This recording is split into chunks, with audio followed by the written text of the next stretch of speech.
सिर्फ 5 दिन बाद बकरीद है, लिहाजा योगी आदित्यनाथ की सबसे बड़ी बैठक शुरू हो चुकी है। तो दूसरी तरफ मौलानाओं के लिए मुख्यमंत्री योगी आदित्यनाथ की फाइनल वार्निंग भी आ गई है। योगी आदित्यनाथ ने बकरीद पर कुर्बानी और नमाज को लेकर निर्देश जारी किए हैं। कुर्बानी खुली जगहों पर नहीं होगी और नमाज भी सड़कों पर नहीं पढ़ी जाएगी। ऐसी जगह जो संवेदनशील है, जहां धार्मिक तनाव पैदा हो सकता है, ऐसे स्थानों पर कुर्बानी दी गई तो फिर खैर नहीं। दूसरे धर्मों की आस्था का भी सम्मान होना चाहिए। कुर्बानी के लिए जगह पहले से तय होनी चाहिए और प्रतिबंधित पशुओं की कुर्बानी अगर दी गई तो फिर सख्त एक्शन होगा। इसके साथ ही ये भी ऑर्डर दिया गया कि कुर्बानी या नमाज की आड़ में जो लोग दंगा फैलाने की कोशिश करेंगे और माहौल बिगाड़ने की साजिश रचेंगे तो उनके खिलाफ कोई रहम नहीं होगा, सख्त से सख्त कार्रवाई की जाएगी। योगी का वचन ही शासन है और वचन को पूरा कराने की जिम्मेदारी ही नए डीजीपी की पहली परीक्षा है। सबसे पहले जानिए कि योगी आदित्यनाथ ने बकरीद को लेकर अधिकारियों को क्या निर्देश दिए। ऑर्डर नंबर 1, सड़क पर नमाज नहीं पढ़ी जाएगी। ऑर्डर नंबर 2, प्रतिबंधित पशुओं की कुर्बानी नहीं होगी। ऑर्डर नंबर 3, खुले में पशुओं की कुर्बानी नहीं होगी। ऑर्डर नंबर 4, कुर्बानी के दौरान सफाई रहनी चाहिए। ऑर्डर नंबर 5, त्योहार पर दंगे की साजिश रची तो खैर नहीं। एक तरफ बकरीद से पहले योगी आदित्यनाथ का ऑर्डर आया तो दूसरी तरफ प्रदेश में कानून व्यवस्था को सख्ती से लागू करवाने में सभी अधिकारी जुट गए। शहर शहर पुलिस अफसर फ्लैग मार्च और मीटिंग्स कर आदेशों के पालन में जुटे हैं, क्योंकि इससे पहले ईद उल फितर पर नमाज के बहाने अराजक तत्वों ने मुरादाबाद से मेरठ तक माहौल खराब करने की कोशिश की थी। लेकिन इस बार ऐसी किसी भी गलती की गुंजाइश योगी फोर्स छोड़ने वाली नहीं है। अगली खबर का रुख करेंगे। बकरीद पर कुर्बानी के खिलाफ विश्व हिंदू परिषद ने तीखे बयान दिए हैं और देश भर में कुर्बानी पर पाबंदी लगाने की मांग की है, जिसके बाद बवाल मच गया है और मुस्लिम संगठन भी अब खुलकर मैदान में आ गए हैं। और इसीलिए कुर्बानी को लेकर विवाद लगातार बढ़ता जा रहा है। वीएचपी की केंद्रीय प्रबंधन समिति के सदस्य डॉक्टर राजकमल गुप्ता ने कुर्बानी को महापाप बताया है और ऐसे लोगों को पशु क्रूरता अधिनियम के तहत जेल में डालने की मांग की है। इस ईद के ऊपर कुर्बानी से जो रक्त बहता है, जिससे खून की नदियों की तरह नदियां तक लाल हो जाती हैं, नालियां लाल हो जाती हैं, सड़कों के ऊपर निकलना मुश्किल हो जाता, सात्विक लोग सड़क पर निकल नहीं सकते। और जो वो पर्यावरणविद कहाँ हैं जो होली पे कहते हैं रंग मत लगाओ, दिवाली पे कहते हैं पटाखे मत फोड़ो, अब ईद इस तरीके की नहीं होगी। ये बकरा ईद बिल्कुल नहीं होनी चाहिए। वीएचपी नेता ने मुस्लिम समाज से प्रतीकात्मक कुर्बानी की अपील की है। इस बीच लखनऊ में इस्लामिक सेंटर ऑफ इंडिया ने कुर्बानी को लेकर एडवाइजरी भी जारी की है। पर भी रोड साइड पर या गली में कुर्बानी ना की जाए, बल्कि जो पहले से डिजिग्नेटेड स्पॉट्स हैं वहीं पर खाली कुर्बानी की जाए और कुर्बानी के जानवर के खून को गली में ना, नालियों में ना बहाया जाए, क्योंकि मजहबी तौर पर भी ये मना है और हाइजीनिक पॉइंट ऑफ व्यू से भी ये नुकसानदेह है। लिहाजा उसको कच्ची मिट्टी में दफन कर दें ताकि वो पेड़ पौधों की खाद भी बन सके। बकरीद का मतलब ही होता है बकरे वाली ईद, लेकिन इको फ्रेंडली होली दिवाली के बाद अब देश में बकरीद भी इको फ्रेंडली बनाने की मांग तेज हो गई है। और इस बीच बीजेपी विधायक नंद किशोर गुर्जर ने एक अजीबोगरीब बात कर दी है और वो ये कह रहे हैं कि केक ईद वाला नया सुर जो है अब उनके द्वारा छेड़ा गया है। कहा है कि बकरीद पर बकरे क्यों काटने, केक काट कर ईद मनाइए। इस तरह मुस्लिम भाइयों ने पिछले वर्ष इको फ्रेंडली ईद मनाते हुए वहाँ केक का बकरा बनाकर काटा था, सांकेतिक रूप से अपना त्योहार को मनाएं और हम सब लोग उनके साथ हैं। लेकिन किसी भी कीमत पर वहाँ अगर ये सब कटान करने का प्रयास किया गया, पशुओं का किसी भी प्रकार का, और कई बार तो गोवंश का कटान भी कुछ लोग माहौल बिगाड़ने के लिए करते हैं, तो पुलिस की ड्यूटी है, मैंने पुलिस को कहा है कि सख्ती के साथ कार्रवाई करें। कोई किसी प्रकार का कटान नहीं होना चाहिए, हर हाल में ऑर्डिनेंस का पालन कराया जाए। बस इसी बयान के बाद मुस्लिम समाज से तीखी प्रतिक्रियाएं सामने आ रही हैं। कल को कहेंगे कि बकरे ने काटो, आप कुछ और काटो तो वो काटने लगेंगे हम। बहुमत की बात है ये तो, बहुमत जिसकी देख रहे हैं वो बहुमत जिसके पास है। गुंडागर्दी कर रही है गवर्नमेंट, कब तक चलेगी? अल्लाह ने इसीलिए इसको पैदा किया है कि ये इस्तेमाल में आए। हिंदू कम खाते हैं गोश्त, मुसलमान से ज्यादा गोश्त खाते हैं हिंदू। अगर ये सही है उनके हिसाब से तो फिर होली पे दिवाली पे क्यों लाइन लगा के वहाँ पे बकरा मुर्गा और शराबबाजी करते हैं। यानी मुस्लिमों का दावा है कि बकरों का जन्म ही काटने के लिए है और वो कुर्बानी पर किसी और की कोई भी सलाह सुनने को तैयार नहीं है। और देखिए, बीजेपी के नेता ने ये मांग तो कर दी है कि साहब केक काटकर बकरीद मनाइए, लेकिन ऐसे बहुत सारे हिंदू लोग हैं जो बकरीद का इंतजार करते हैं क्योंकि वो अपने मुसलमान मित्रों के उस दिन मटन खाने जाते हैं। तो ऐसी जो मांग है वो सोच समझकर नेताओं को उठानी चाहिए। खैर, हम अगली खबर का रुख करेंगे। अपने बयानों से हमेशा चर्चाओं में रहने वाले हैदराबाद से बीजेपी विधायक टी राजा एक बार फिर से सुर्खियों में है। टी राजा ने बकरीद पर कुर्बानी को लेकर बयान दिया तो उन्हें फिर धमकियां मिलने लगी। टी राजा को अलग अलग नंबरों से धमकी भरे कॉल आ रहे हैं। जिन नंबरों से धमकियां मिल रही हैं, टी राजा ने उनके स्क्रीनशॉट भी दिखाए। आज भी मुझे कुछ नंबरों से धमकी भरे फोन आए हैं और धमकी देने वाला ये कह रहा है कि हम इस वर्ष भी बड़े ही धूमधाम से गायों को काटेंगे, बछड़ों को काटेंगे, बैलों को काटेंगे, कौन क्या कर सकता है। आज तो हम गाय काट रहे, आने वाले समय में हम तुम्हें भी काटेंगे। इस प्रकार के धमकी भरे कॉल आज मुझे आए हैं। लगातार धमकी मिलने के बाद हैदराबाद पुलिस ने टी राजा को एक नोटिस जारी कर बुलेट प्रूफ गाड़ियों से चलने के निर्देश दिए हैं। दरअसल टी राजा ने बकरा ईद को लेकर एक बयान दिया था। उन्होंने कहा था कि जो गौ हत्या करेंगे हम उनकी हत्या करेंगे, जिसके बाद उन्हें लगातार धमकियां मिल रही हैं। अवैध मदरसे पर योगी ब्रांड का ताला जब से लगना शुरू हुआ है, एक एक कर मौलानाओं की नींद अब हराम हो रही है। अब तो मदरसों पर चल रहे बुलडोजर वार के खिलाफ मौलाना अरशद मदनी ने खुलकर योगी आदित्यनाथ को चैलेंज किया है और याद दिलाया है कि 250 साल पुराना इतिहास दावा किया है कि मदरसों से ही आजादी का इंकलाब गूंजा था। लेकिन मदनी का ये दावा कितना सच है और इस तरह गैदरिंग पर क्या मुस्लिम धर्मगुरु योगी आदित्यनाथ के इरादे को बदल पाएंगे? शायद इसका जवाब ना हो, क्योंकि योगी एक बार जो तय कर लेते हैं उसे पूरा करके ही दम लेते हैं। यही वजह है कि अवैध मदरसों पर योगी और मदनी में ठन गई है। मदरसों को और मस्जिदों को तुम बुलडोजर चलाकर बर्बाद कर रहे हो। यही मुल्क की आजादी और गुलामी से निकालने की बुनियादें लोग नहीं जानते। मौलाना मदनी यही नहीं रुके, 250 साल पीछे जाकर उन्होंने गुलामी का दौर भी याद दिला डाला। सूबाई गवर्नमेंट बल्कि हम मरकजी गवर्नमेंट तक अपनी बात को पहुंचाना चाहते हैं। इस मुल्क के अंदर जिसमें 250 साल तक इस मुल्क का हिंदू, मुसलमान, जैन, बुद्ध, हर आदमी के गले के अंदर अंग्रेज की गुलामी का तौक पड़ा हुआ था। हर आदमी गुलाम था। अगर किसी जगह से आजादी वतन के लिए जिहाद की आवाज निकली है वो मदरसा है। मदनी ने ये बातें मदरसों पर बुलडोजर वार के खिलाफ यूपी के आजमगढ़ में बुलाई गई मजलिस के दौरान कही। मदरसा मौलवी और कलंक का था। उत्तर प्रदेश के मुजफ्फरनगर से दरिंदगी की वो घटना सामने आई है जिसके बारे में अगर आप जानेंगे तो आपका भी मन कांप उठेगा, क्योंकि मदरसे के अंदर मौलवी ने 15 साल की छोटी सी बच्ची के साथ जो किया वो शब्दों में शायद बयान नहीं किया जा सकता। हैवानियत में मास्टर निकला मौलवी, 15 साल की मासूम को बनाया शिकार। पढ़ाई के बहाने मौलवी का डर्टी गेम। पुलिस की गिरफ्त में खड़ा ये मौलवी नहीं, उस मासूम बच्ची के लिए ये दरिंदा है जिसने पढ़ाई के बहाने बच्ची को बुलाया, उसकी असमत लूटी और मासूम को वो जख्म दे डाला जो जिंदगी भर ना मिटे। बच्ची को एक मौलवी द्वारा पढ़ाने के बहाने एक मदरसे में ले जाकर के उसके साथ गलत काम किया गया है।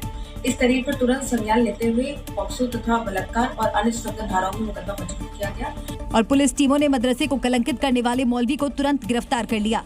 हालांकि इस घटना ने एक बार फिर टीचर और स्टूडेंट के रिश्तों पर सवाल खड़ा कर दिया है। माँ बाप के बाद बच्चे सबसे ज्यादा अपने टीचर पर ही भरोसा करते हैं, लेकिन टीचर जब मौलवी जैसा हो तो भरोसे की कोई जगह नहीं बचती। उत्तर प्रदेश के बिजनौर में एक सरकारी स्कूल के नाम को लेकर विवाद खड़ा हो गया है। यहाँ तैनात मुस्लिम टीचर ने स्कूल का नाम उर्दू में लिखवा दिया। फोटो वायरल होने के बाद शिक्षा विभाग ने अब जांच शुरू कर दी है। स्कूल स्टाफ ने न सिर्फ उर्दू में स्कूल का नाम लिखा बल्कि इसके सामने खड़े होकर फोटो खिंचवाए। ये स्कूल बिजनौर के सहानपुर इलाके में है। इस स्कूल में फिलहाल 4 शिक्षक तैनात हैं और सभी शिक्षक मुस्लिम हैं। वायरल हो रही तस्वीर में सभी टीचर स्कूल भवन के सामने खड़े नजर आ रहे हैं, जहां स्कूल का नाम उर्दू में लिखा है। लोगों का कहना है कि स्कूल का नाम हिंदी में लिखा जाना चाहिए, क्योंकि यह एक सरकारी स्कूल है। उर्दू में नाम लिखे जाने से कई लोग नाराज हैं और सवाल उठा रहे हैं। फोटो वायरल होने के बाद शिक्षा विभाग ने जांच के आदेश दिए हैं। हिंदुओं पर हमले के खिलाफ विश्व हिंदू परिषद और दूसरे हिंदू संगठनों ने ममता बनर्जी सरकार के खिलाफ मोर्चा खोल दिया है। विरोध में विश्व हिंदू परिषद ने 24 घंटे के बंद की कॉल दी थी, लेकिन बंद के दौरान सिलीगुड़ी में पुलिस और हिंदू संगठनों के बीच तीखी झड़प देखने को मिली। ये तस्वीरें उसी घटना की गवाही दे रही हैं। सड़क पर हिंदू संगठनों की भीड़ है और पुलिस प्रदर्शनकारियों को खदेड़ने में जुटी है। इस दौरान कुछ कार्यकर्ताओं को गिरफ्तार भी किया जाता है। हड़ताल का आह्वान 29 मई को हुई उस घटना के विरोध में किया गया था, जब कथित तौर पर अवैध गोमांस की तस्करी रोकने के प्रयास में विहिप कार्यकर्ताओं पर हमला कर दिया गया। हमले के बाद कोई कार्रवाई न होती देख हिंदू संगठनों ने प्रदर्शन का ये रास्ता चुना। जो इलीगल एक्शन लेगा उसके अगेंस्ट में एक्शन लिया जाएगा, ठीक है। परिस्थिति नॉर्मल আছে, ঠিক আছে। বিক্ষিপ্ত যেগুলো ঘটনাগুলো হচ্ছে अभी एप्रीहेंड किया गया है, 7 लोगों को किया गया है। हड़ताल के दौरान सुबह से ही सिलीगुड़ी के प्रमुख चौराहों, बाजार क्षेत्रों में बंद समर्थक प्रदर्शन करते देखे गए। इसके अलावा हासमी चौक पर एक अन्य समूह ने सड़क जाम कर दी, जिससे क्षेत्र में भारी ट्रैफिक जाम की स्थिति बन गई। इसी दौरान पुलिस और प्रदर्शनकारियों में झड़प देखने को मिली। अब उत्तर प्रदेश में महिला सुरक्षा को लेकर योगी सरकार ने बड़ा फैसला किया है। यूपी की सड़कों पर टैक्सी, ऑटो और कैब जैसी सेवाओं को लेकर ड्राइवर को अपनी तमाम जानकारियां हाईलाइट करनी होंगी।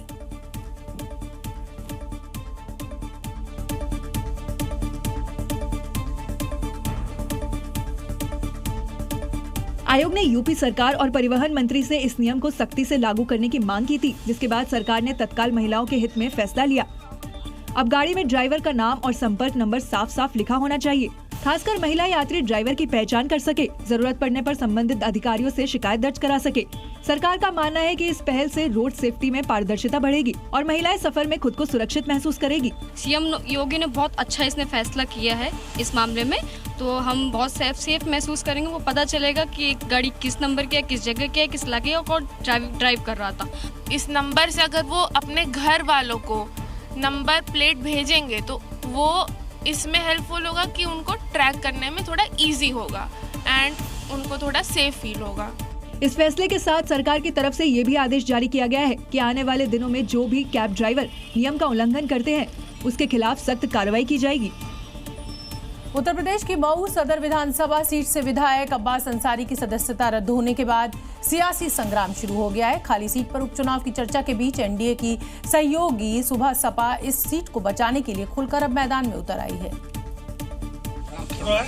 इनको भी आइए यार, क्योंकि अब्बास अंसारी सुबह सपा कोटे से ही विधायक थे, इसीलिए अब योगी कैबिनेट में मंत्री और सुबह सपा पार्टी के अध्यक्ष ओम प्रकाश राजभर मऊ सीट को छोड़ने के मूड में नहीं है, जबकि बीजेपी की नजर भी इसी सीट पर है।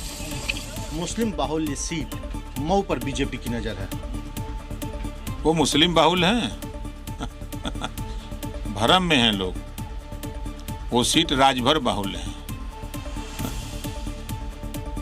देखिए वो सीट पर जब आप जाएंगे तब समझ में आएगा। बेशक उस सीट पर मुस्लिम चेहरा जीतता रहा, तो जीतने का वजह भी तो होता है ना।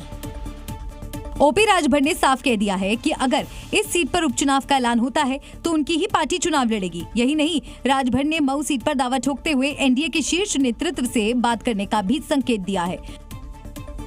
कौन लड़ेगा वहाँ पे? बीजेपी लड़ेगी या आप लड़ेंगे? क्योंकि अब्बास अंसारी की सीट अब खाली हो चुकी है। भारतीय समाज पार्टी लड़ेगी। इसके लिए तो बीजेपी कह रही है कि ये तय तो दिल्ली करेगा। दिल्ली तय करेगा, दिल्ली बात होगी ना। आप लड़ेंगे वहाँ? हाँ, चुनाव लड़ेंगे। दरअसल हेट स्पीच मामले में सुबह सपा विधायक अब्बास अंसारी की विधायकी खत्म होने के बाद मऊ विधानसभा सीट खाली हो गई है। इसीलिए ओपी राजभर ने कह दिया है कि नियमों के हिसाब से इस सीट पर सुबह सपा ही चुनाव लड़ेगी। यानी अब बीजेपी और उसकी सहयोगी सुबह सपा में मऊ सीट को लेकर आर पार की लड़ाई है। बिहार की सियासत में मोदी के हनुमान यानी चिराग पासवान काफी सुर्खियों में हैं। पहले उन्होंने विधानसभा चुनाव लड़ने का फैसला किया, फिर उन्होंने अपने लिए आरक्षित नहीं जनरल सीट पर चुनाव लड़ने की बात कही और अब चिराग पासवान एनडीए गुट में मुख्यमंत्री चेहरे पर एक बड़ा बयान दे चुके हैं। उन्होंने उन तमाम सवालों पर फुल स्टॉप लगा दिया है जिसमें मुख्यमंत्री फेस पर चर्चा चल रही थी। क्योंकि बिहार विधानसभा चुनाव से ठीक पहले चिराग पासवान की फ्रंट डोर एंट्री से विपक्ष परेशान है, तो उनकी इस सियासी धमक से एनडीए खेमे में भी हलचल शुरू हो गई। सवाल उठने लगे, क्या चिराग पासवान नीतीश कुमार की जगह लेंगे? क्या चिराग पासवान बिहार में अगले सीएम फेस होंगे? इन तमाम सवालों पर खुद चिराग पासवान ने ही पूर्ण विराम लगा दिया है। मुख्यमंत्री पद की बिहार विधानसभा चुनाव में मुख्यमंत्री पद की कोई वैकेंसी नहीं है। मौजूदा मुख्यमंत्री नीतीश कुमार जी ही चुनाव परिणामों के बाद प्रदेश के मुख्यमंत्री बने। यानी अब ये क्लियर हो चुका है, सीएम फेस की रेस में एनडीए खेमे से सिर्फ नीतीश कुमार ही हैं। तो ऐसे में चिराग पासवान की एंट्री के मायने क्या हैं, वो भी समझिए। चिराग की पार्टी सिर्फ जाति तक सीमित नहीं रहना चाहती। सिर्फ जाति या वर्ग विशेष पर फोकस नहीं, बिहार में पार्टी को मजबूत करने की कोशिश हो रही है। पूरे बिहार के नेतृत्व के दावेदार का मैसेज देने की तैयारी है। यानी रामविलास पासवान अगर देश का राजनीतिक मौसम भांपने में उस्ताद थे, तो उनके पुत्र चिराग पासवान उनसे भी 2 कदम आगे हैं। चिराग पासवान ने दिल्ली वाया पटना का रास्ता चुन लिया है और ये भी साफ कर दिया है कि वो नीतीश कुमार के नेतृत्व में ही विधानसभा चुनाव लड़ेंगे। लेकिन इस फैसले के पीछे कहानी अभी बाकी है। दुनिया के सबसे अमीर शख्स एलोन मस्क के एरोल मस्क पिता इन दिनों भारत की यात्रा पर हैं। एरोल मस्क अयोध्या में राम मंदिर में दर्शन करने वाले हैं, लेकिन राम मंदिर पहुंचने से पहले उन्होंने सनातन को लेकर एक बड़ी बात कही। बिजनेस के लिए भारत पहुंचे एलन मस्क के पिता सनातन संस्कृति से काफी प्रभावित हुए हैं। एलन मस्क के पिता एरोल मस्क ने एक इंटरव्यू के दौरान खुद को शिव भक्त बताते हुए सनातन धर्म का अनुसरण करने की बात कही। Well, yes, I think if the whole world followed I'm not an expert, but I would simply say if the whole world followed Shiva, it would be all right too, you know. Am I right? Yes.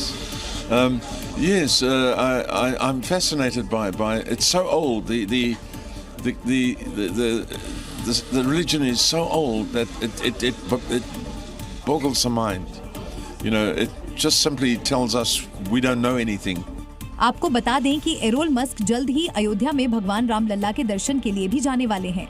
Delhi के Wazirabad industrial area में जबरदस्त bulldozer action हुआ है, जब railway line के बिल्कुल पास बने अवैध मकानों को बुलडोजर से जमींदोज कर दिया गया। लेकिन इस बार बुलडोजर रेलवे का था और जो अवैध मकान गिराए गए वो रेलवे ट्रैक के पास ही बने हुए थे। इसलिए रेलवे के बुलडोजर ने एक एक करके उन सभी अवैध मकानों को जमींदोज कर दिया जो रेलवे लाइन के बिल्कुल पास थे।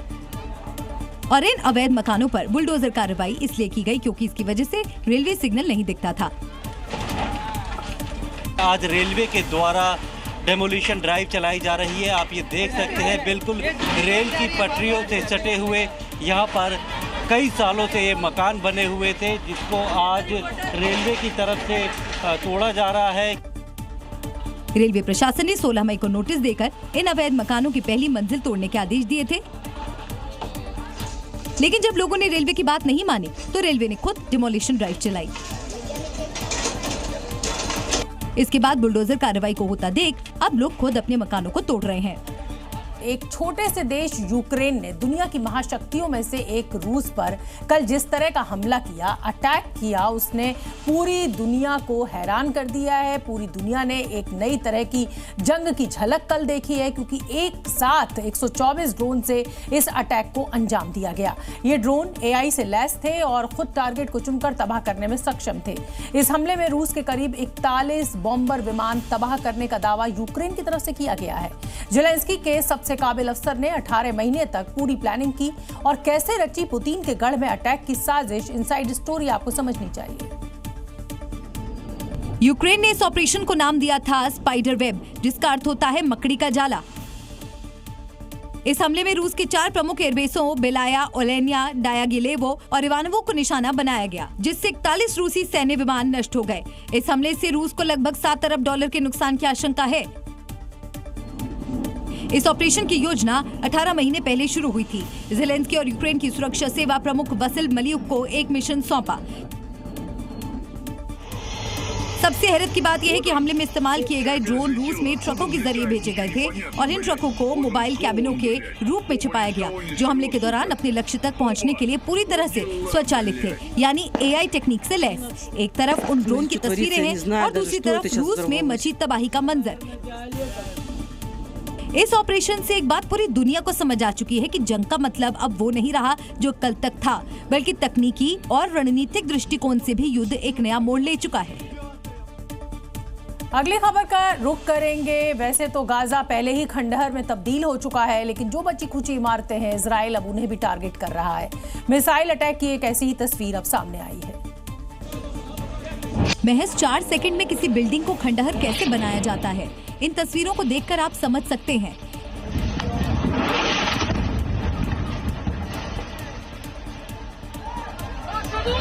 ये 2 तस्वीरें पूरी कहानी को बेहद सरल तरीके से समझा रही हैं। एक तरफ शान से खड़ी इमारत है जो अटैक से पहले का वीडियो है और दूसरी तरफ अटैक के बाद का मंजर। तस्वीरें बता रही हैं कैसे पल भर में इमारत धूल और मलबे में बदल जाती है। दरअसल इजराइल ने गाजा शहर के उत्तर पश्चिम में शेख राडवान के पड़ोस में सेरेल्स टावर को टारगेट किया था, क्योंकि इस टावर से संदिग्ध गतिविधियां चलने की खबर थी। इजरायली विमानों ने जैसे ही टारगेट लॉक कर बमबारी की, पूरी इमारत धुआं-धुआं हो गई। अगली खबर अमेरिका से, जहां कोलोराडो राज्य के बोल्डर शहर में आज उस समय अफरा तफरी मच गई जब एक इजरायली कार्यक्रम में अचानक आतंकी हमला हो गया। हमलावर आतंकी ने फ्री फिलिस्तीन चिल्लाते हुए यहूदियों पर पेट्रोल बम फेंक दिया। वीडियो में साफ नजर आ रहा है कि लोग इधर उधर भाग रहे हैं। कुछ लोग तो जमीन पर भी पड़े हैं और जबरदस्त धुआं उठ रहा है। चीख पुकार और अफरा तफरी का माहौल है। इस बीच एक आतंकी जिसके हाथ में 2 बोतल है, बेहद ही आक्रामक होकर चिल्ला रहा है। इसकी पहचान मोहम्मद सबरी सुलेमान के रूप में हुई है। आरोप है कि इसी शख्स ने इजरायलियों पर पेट्रोल बम से हमला किया है और उसके बाद फ्री पैलेस्टीन के नारे लगाए।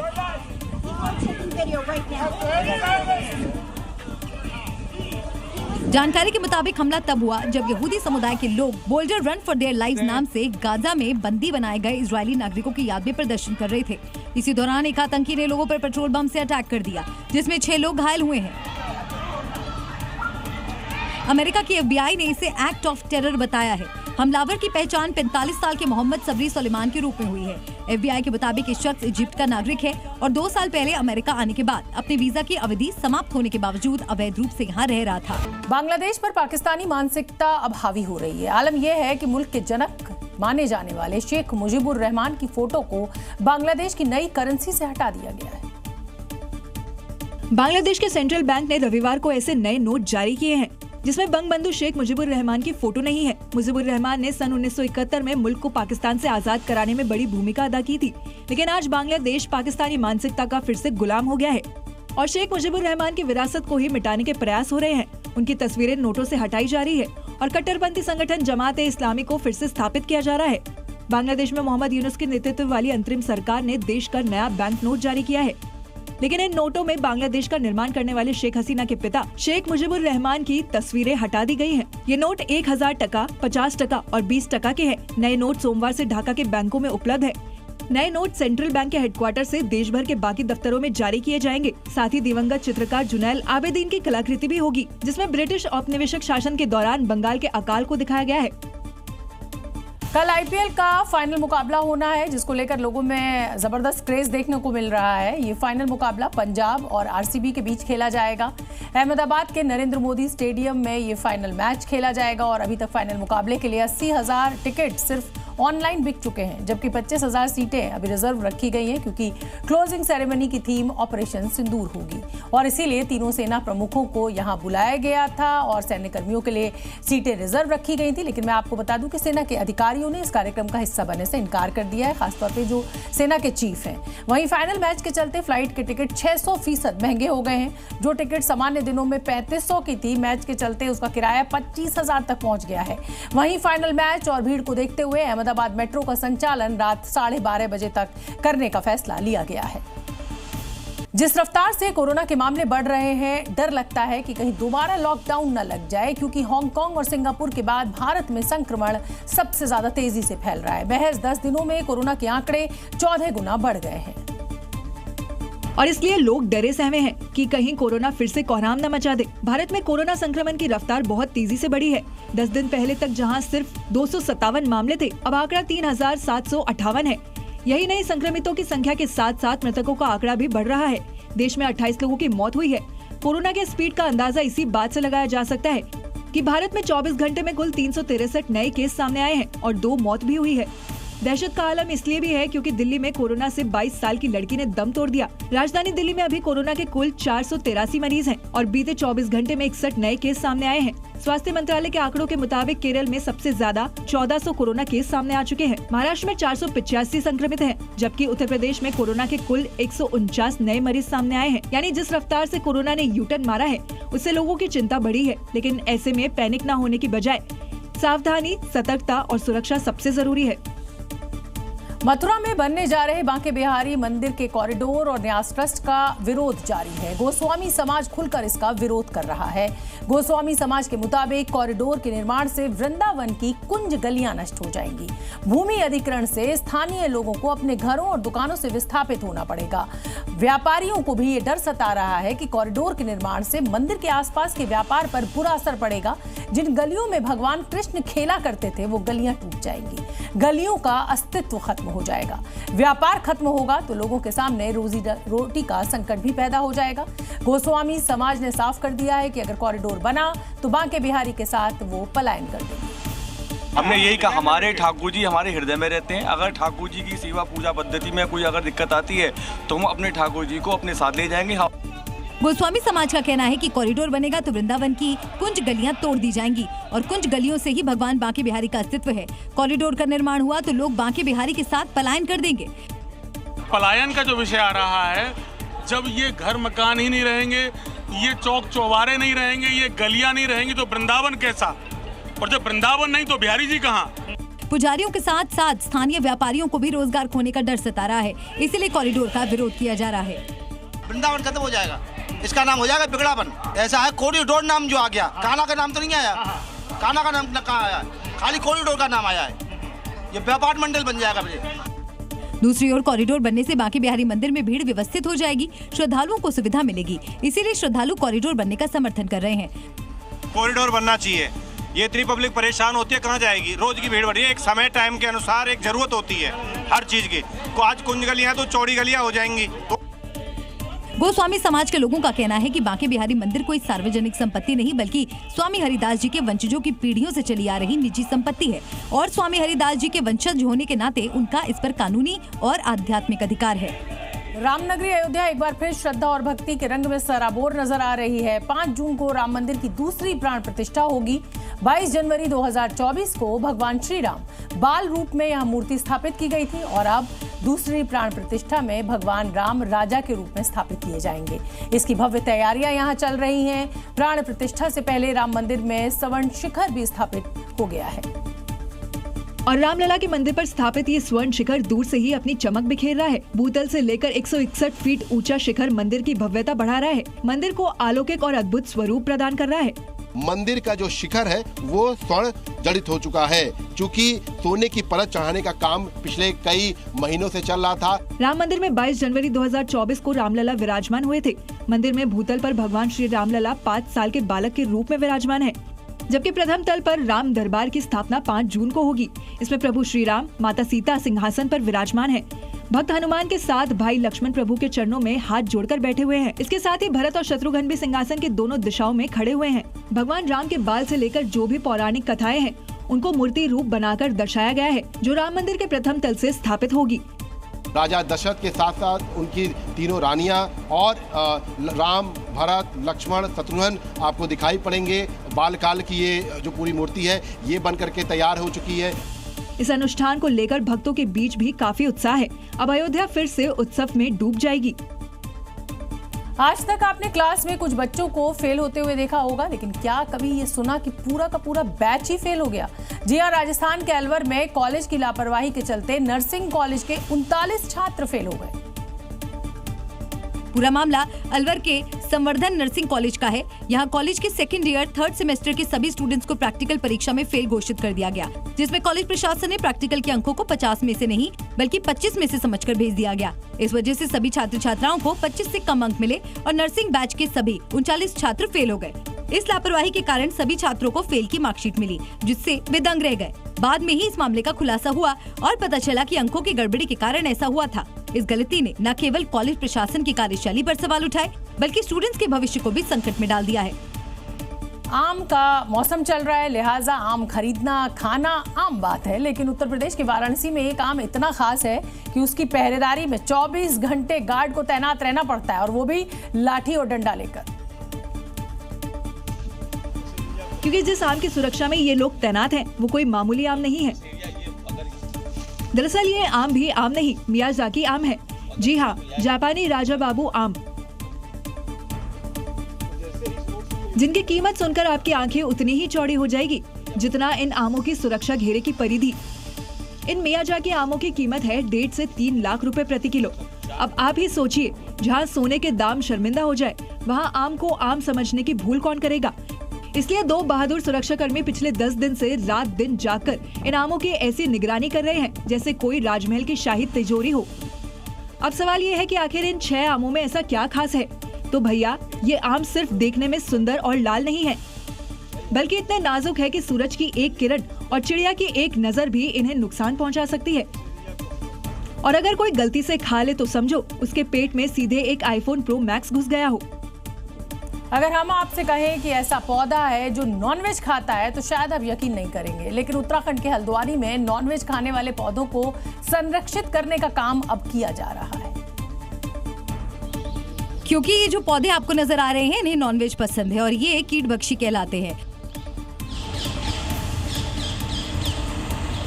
और उत्तराखंड के हल्द्वानी का फॉरेस्ट रिसर्च इंस्टीट्यूट कीटभक्षी वनस्पतियों को संरक्षित कर रहा है। कीटभक्षी प्रजातियों का भी एक छोटा सा क्षेत्र स्थापित किया गया है। इसमें जो है पिचर प्लांट की कई सारी प्रजातियां हैं। बायोडायवर्सिटी की दिशा में महत्वपूर्ण कदम उठाते हुए संस्थान कीटभक्षी पौधों का पार्क विकसित कर रहा है। इसका मकसद कीटभक्षी पौधों के अस्तित्व को बचाना है। इंसेक्ट्स प्लांट ऐसे पौधे होते हैं जो कीटों और अन्य छोटे जीवों को फंसाकर या खाकर अपना पोषण प्राप्त करते हैं। और ये सभी पौधे नाइट्रोजन की कमी वाली मिट्टी में उगते हैं। कीटभक्षी पौधों की पत्तियां छोटी लाल रंग की ग्रंथि युक्त स्पर्शकों से ढकी होती है। इन पौधों की पत्तियां एक सुराही जैसे आकार की होती हैं, जो स्पर्शक कीड़ों को आकर्षित करते हैं और फिर उन्हें फंसा लेते हैं। फिलहाल ये देखा जा रहा है कि हल्द्वानी की जलवायु में कीटभक्षी पौधे का पूर्ण विकास संभव हो पाता है या नहीं। यदि ट्रायल सफल रहा तो आने वाले दिनों में कीटभक्षी पौधों का एक पूरा संसार आपको हल्द्वानी में नजर आएगा। छेद करवाना यानी कर्णवेद एक बहुत सामान्य सी रस्म है जिसे हम अक्सर घरों में चुपचाप निपटते हुए देखते हैं, लेकिन तमिलनाडु के दिंडीगुल में इस परंपरा को ऐसे मनाया गया कि देखने वाले बस देखते ही रह गए। जी हाँ, यहाँ एक कान छुदाई समारोह किसी राजसी उत्सव से कम नहीं था। ढोल नगाड़ों की गूंज, सजी धजी बैलगाड़ियाँ, सैकड़ों उपहारों से लदे ट्रैक्टर, पारंपरिक लोक नृत्य और जल्लीकट्टू के सांड, पूरा गांव जैसे उत्सव के रंग में डूब गया।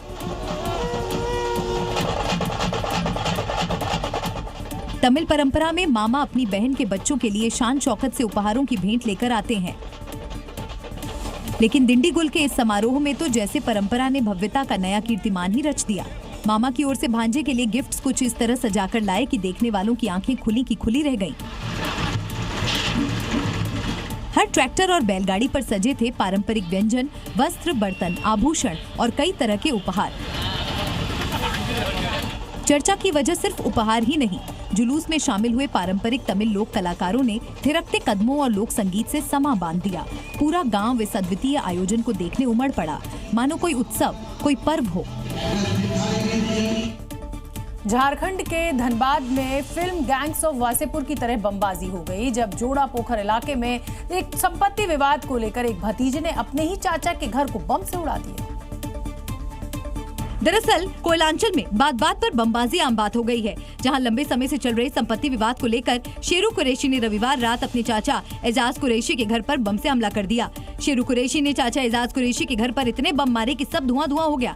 जानकारी के मुताबिक चाचा और भतीजे में संपत्ति को लेकर विवाद चल रहा था। भतीजे शेरू कुरैशी अपने चाचा के घर पहुंचा और बम से हमला कर फरार हो गया। बम के धमाके से पूरा घर क्षतिग्रस्त हो गया और आग लग गई। घर का पूरा सामान भी जलकर राख हो गया, जबकि इस बमबाजी में एक लड़की भी घायल हो गई। बम धमाके की आवाज इतनी जोरदार थी कि पूरा इलाका थर्रा गया और लोगों में दहशत फैल गई। सूचना के बाद मौके पर पहुंची पुलिस ने जांच पड़ताल शुरू की।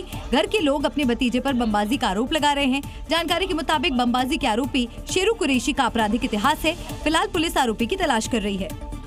अरुणाचल प्रदेश में बारिश का कहर ऐसा बरसा है कि नदी नाले सब उफान के साथ बह रहे हैं। उफनती नदियों ने कई गांवों को रास्ता जो जाने का है वो ब्लॉक कर दिया है। लोग जान जोखिम में डालकर नदी पार करने के लिए मजबूर हैं। ऐसी एक तस्वीर अरुणाचल के मालिनी इलाके से सामने आई है। तस्वीरों में देख सकते हैं कि कैसे एक शख्स उफनती नदी में झूलते पुल पर रास्ता क्रॉस करता दिख रहा है। लहरें इतनी तेज थी कि बार बार पुल को थपेड़े मारे जा रही थी, जिससे कई बार उस शख्स का बैलेंस भी बिगड़ता नजर आया। लेकिन हिम्मत के साथ उसने रस्सी पकड़ी रखी और धीरे धीरे पुल को पार किया। वहीं दूसरी तस्वीर अरुणाचल के चांगलांग से सामने आई। यहाँ बालीनोंग में आई अचानक बाढ़ ने ऐसा तांडव मचाया कि नदी किनारे खड़ी पानी की ये टंकी चंद सेकंड में ही बाढ़ के पानी में धाराशायी हो गई और टंकी बाढ़ में बहते हुए आगे निकल गई। अरुणाचल के ही लोहित नदी में बाढ़ के अचानक आने के बाद एक घर उसकी जद में आ गया। तस्वीरों में देख सकती हैं कि कैसे ये घर सैलाब में तिनके की तरह बिखरकर पानी में समा गया। वहीं एक तस्वीर ऐसी भी आई जो बेहद मार्मिक थी। बाढ़ बारिश के इस कहर में एक चूहा अपनी जिंदगी बचाता दिखा। वीडियो में देखा जा सकता है कि चूहा चप्पल पर चढ़ गया और उसी पर तैरते हुए अपनी जान बचाता दिखा। आसाम से लेकर सिक्किम तक पूर्वोत्तर भारत इस समय भीषण बाढ़ की चपेट में है। लगातार हो रही मूसलाधार बारिश ने जनजीवन को बुरी तरह से अस्त व्यस्त कर दिया है और जो तस्वीरें हमें मिल रही हैं वो बेहद डराने वाली हैं। तस्वीर सिलचर से आई है, जहां नदी पार करते हुए एक गाड़ी पानी के तेज रफ्तार में बह गई। गनीमत रही ड्राइवर वक्त रहते गाड़ी से बाहर निकल आया। असम के लखीमपुर से जो तस्वीरें आई हैं, वो परेशान करने वाली हैं। स्कूल जाने की उम्र में बच्चे अब नावों पर सफर कर रहे हैं क्योंकि चारों ओर सिर्फ और सिर्फ पानी ही पानी है। लखीमपुर जैसे इलाकों में हालात लगातार बिगड़ रहे हैं। स्थानीय लोग खुद इस आपदा से निपटने की कोशिश में लगे हैं। छोटे छोटे बच्चे नाव का सहारा ले रहे हैं और सुरक्षित ठिकानों की तलाश में हैं। गुवाहाटी शहर की तस्वीर भी कुछ इसी तरह की है। सड़कों पर पानी भरा है, रफ्तार पर ब्रेक लग चुका है और लोग कमर भर पानी में इस पार से उस पार जाने की कोशिश कर रहे हैं। चाहे रिक्शा हो या बाइक, सब कुछ डूब चुका है। अब बात सिक्किम में कुदरत के कहर की करेंगे। सिक्किम में मूसलाधार बारिश के बाद जनजीवन बुरी तरह से प्रभावित हुआ है। लगातार हो रही बारिश की वजह से भूस्खलन और बाढ़ के हालात हैं। नदियां उफान पर है। पहाड़ी इलाकों में जगह जगह लैंडस्लाइड हो रही है और कई जगहों पर सड़कें धंस गई है। सिक्किम इस वक्त कुदरत के प्रकोप से जूझ रहा है। भूस्खलन और बाढ़ के बीच जिंदगी थम सी गई है, लेकिन राहत दलों की कोशिशें लगातार जारी हैं ताकि हर जान को बचाया जा सके। बढ़ते जल स्तर और नदी की तेज धाराओं की वजह से कई रास्ते भी बह गए हैं। रेस्क्यू टीम बाढ़ ग्रस्त इलाकों में लगातार मुस्तैद है। खराब मौसम की वजह से जो पुल क्षतिग्रस्त हो गए, उसके मरम्मत का भी काम चल रहा है। सिक्किम के हालात गंभीर हैं। मौसम की मार से जूझ रहे लोगों को अब प्रशासन की राहत और दुआओं का सहारा है, क्योंकि जहां तक नजर जाएगी हालात बेकाबू हो चुके हैं। आसमानी आफत से मणिपुर भी जूझ रहा है। यहाँ भारी बारिश के बाद आई बाढ़ ने जबरदस्त तबाही मचाई है। 3000 से ज्यादा घर यहाँ पर क्षतिग्रस्त हो गए हैं और करीब 20,000 से ज्यादा लोग प्रभावित हैं। इंफाल इस वक्त बाढ़ और मूसलाधार बारिश की चपेट में है। पूरे इलाके में पानी ही पानी नजर आ रहा है। घर डूब चुके हैं, सड़कें नदियों में बदल गई हैं और लोग जान बचाने की जद्दोजहद में लगे हैं। तेज बहाव वाली जलधारा ने कई घरों को अपनी जद में ले लिया है। लोग अपने घरों की छतों और ऊंचे स्थानों पर शरण लेने को मजबूर हैं। लोगों की परेशानी इसलिए भी बढ़ गई है क्योंकि राहत और बचाव दल भी यहाँ नहीं पहुँच पा रहे हैं। इंफाल बाढ़ के संकट से जूझ रहा है। हर तरफ तबाही का मंजर है। कई घर क्षतिग्रस्त हो गए और पूरा इलाका पानी पानी हो चुका है। इंफाल में हालात अभी भी चिंताजनक हैं। प्रशासन अलर्ट पर है, लेकिन सबसे बड़ी जरूरत है राहत, संसाधन और सटीक इंतजामों की, जो बाढ़ प्रभावित लोगों तक वक्त पर नहीं पहुंच रहे हैं। म्यांमार में हुई मूसलाधार बारिश के बाद हर तरफ तबाही है। बारिश के बाद जगह जगह पर लैंडस्लाइड्स की खौफनाक तस्वीरें सामने आ रही हैं। पहाड़ से लेकर घर नदी में समा चुके हैं। सबसे पहले लैंडस्लाइड की ये तस्वीरें देखिए। यहाँ बारिश के बाद पूरा पहाड़ ही टूटकर सड़क पर आ गया। प्रकृति जब अपना रौद्र रूप दिखाती है तो नजारा कुछ ऐसा ही होता है। पेड़ समेत पूरा पहाड़ टूटकर नीचे आ गया और नीचे रह रहे लोगों में चीख पुकार मच गई। कुदरत के कहर की एक और तस्वीर देखिए, जहां चंद सेकंड में ही एक मकान ताश की पत्तों की तरह ढह गया। मात्र 15 सेकंड में ही घर टूटकर बिखर गया। अब ये तस्वीर देखिए, जहां सैलाब में एक पूरा घर तैरता हुआ दिखाई दे रहा है। ऐसा लग रहा है जैसे सैलाब में कोई कागज का घर तैर रहा हो। म्यांमार में हुई मूसलाधार बारिश के बाद हर तरफ पानी का कब्जा है। जहां तक नजर घुमाएंगे सिर्फ सैलाबी सितम नजर आएगा। बारिश के बाद आई बाढ़ में पूरा इलाके डूब गया है। सड़कें तो मानो कहीं गायब हो गई हैं।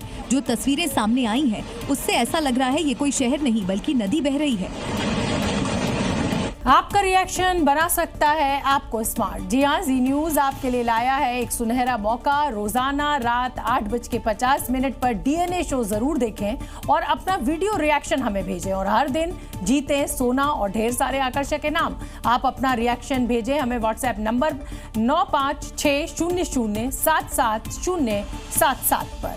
डीएनए सोमवार से शनिवार रात 8:50 पर सिर्फ जी न्यूज पर राहुल सिन्हा के साथ। देखना ना भूलें। Z News.